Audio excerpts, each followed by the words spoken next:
السؤال الخامس والثلاثون: هل يجوز أن أتوضأ بماء البحر؟ طبعا سئل النبي صلى الله عليه وسلم عن ماء البحر، هل نتوضأ فيه؟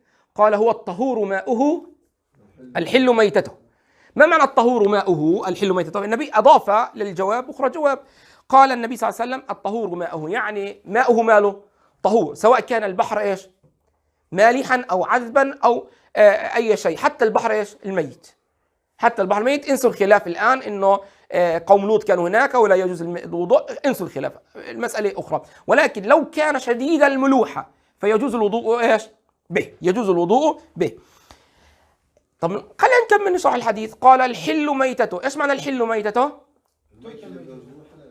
الميتة طبعا نستفيد شغلتين: كل ما يعيش في البحر ماله حلال، كل ما يعيش، سواء قرش سواء حوت سواء اي شيء يعيش في البحر فهو حلال، ما عدا اذا كان ايش؟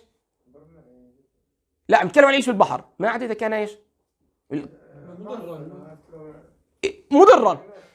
مضرا.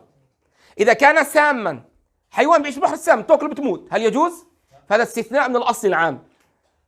الله سبحانه وتعالى ذكر في القرآن امتن علينا في البحر، إيش قال؟ يجوز صحة مش حرام. لا، ما كان حراما ما كان مضرا في الصحة فحرام في الشرع.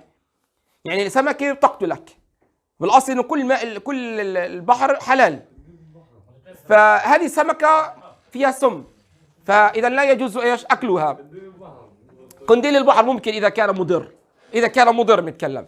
الآن إذا جينا على البحر وطلعت سمكات طيشات ميتات، مش أنا